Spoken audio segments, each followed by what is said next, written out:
মাদকের রমরমা বাণিজ্যের কারণে গাইবান্ধার পলাশবাড়িতে একটি গ্রাম পরিচিতি পেয়েছে হেরোইন পল্লী নামে।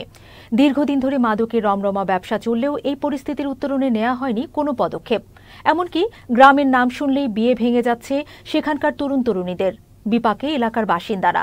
মাদকের অভিশপ্ত থাবা থেকে মুক্তির দাবি তাদের। প্রতিনিধি ফারহান শেখের পাঠানো তথ্যচিত্রে দেখুন ডেস্ক রিপোর্ট। গাইবান্ধার পলাশবাড়ি পৌরসভার ৮ নং ওয়ার্ডের রায়গ্রাম, যে গ্রামের ঘাড়ে চেপে বসেছে মাদকের অভিশপ্ত থাবা। কয়েক দশক ধরে মাদকের সহজলভ্যতার কারণে এই গ্রামের নাম হয়ে গেছে হেরোইন পল্লী। কথিত রয়েছে এই গ্রামের ৮% মানুষই মাদক কারবারে জড়িত। এ কারণে শিক্ষা প্রতিষ্ঠান, চাকরি বাকরিতে ভোগান্তিতে পড়তে হয় গ্রামের ছেলে মেয়েদের। এমনকি রায়গ্রামে বাড়ি শুনলে বিয়েও ভেঙে যাচ্ছে কারো কারো।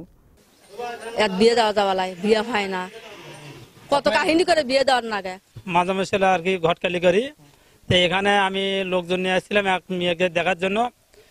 মেয়েকে দেখানোর পরে সাইডে যখন জিজ্ঞেস করলো লোকজনকে, তখন মনে করো আর কি এই ধরনের সত্য কথাটা বললো। এখানে মাদক আর কি বেশি মাত্রা ব্যবসায়ী করে, আর কি মেয়ের গার্জেনেরাও বলে ওগুলোর সাথে জড়িত না থাকে।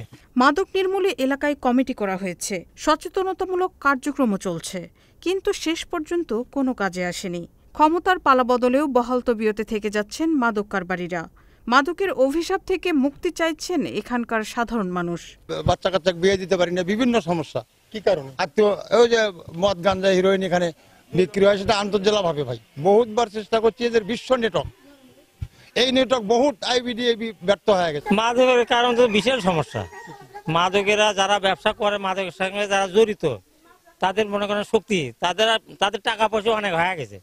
স্কুলে বলে মানে গেলে বললে যে তোমাদের গ্রামে নাকি হিরোইনের ব্যবসা হয়, চুরি হয়, এইসবই বলে, যে মাদক ব্যবসায়ী হয়, মানে এইসব বলে আমাদের একটু বলে। আমার অনেক খারাপ লাগে। ৮ নম্বর ওয়ার্ডেরই একটি গ্রাম হচ্ছে রায়গ্রাম। তো আমি এই ৮ নম্বর ওয়ার্ডেরই বাসিন্দা, এবং আমরা যখন বাইরে যাই এই গ্রাম থেকে যদি কখনো কোনো লোক বাইরে গিয়ে তাদের পরিচয় দেয়, সেই পরিচয় দিতেই তারা লজ্জাবোধ করেন। এদিকে গ্রামটিকে মাদকমুক্ত করার আশ্বাস দিলেন পুলিশের এই কর্মকর্তা। আপনারা জানেন যে বাংলাদেশ পুলিশ মাদকের বিরুদ্ধে জিরো টলারেন্স ঘোষণা করেছে অনেক আগেই। তো তারই ধারাবাহিকতায় আমরা শুধু গাইবান্ধার পলাশবাড়ির যে রায়গ্রামের কথা বললেন, সে রায়গ্রাম নয়, পুরো গাইবান্ধা জেলাতেই যখন যেখানে মাদকের তথ্য আমরা পাই, কিংবা কোনো এলাকায় মাদক সংক্রান্ত কোনো তথ্য পেলে তাৎক্ষণিক সেই এলাকার বিট অফিসার এটি নিয়ে কাজ করেন। বিট অফিসারের পরে সেটি তদারকি করেন সেই সংশ্লিষ্ট থানার ওসি এবং সার্কেল। সেই সাথে আমরা কিন্তু এই পুলিশ সুপার স্যারের নেতৃত্বে কিন্তু মাদকের বিরুদ্ধে আমরা নিয়মিত অভিযান পরিচালনা করি। মাদকের করাল গ্রাস এবং অপবাদ থেকে রক্ষায় অবিলম্বে পদক্ষেপ নেবে সংশ্লিষ্ট কর্তৃপক্ষ, এমন প্রত্যাশা গ্রামবাসীর। Marufa Kamal, channel S news desk.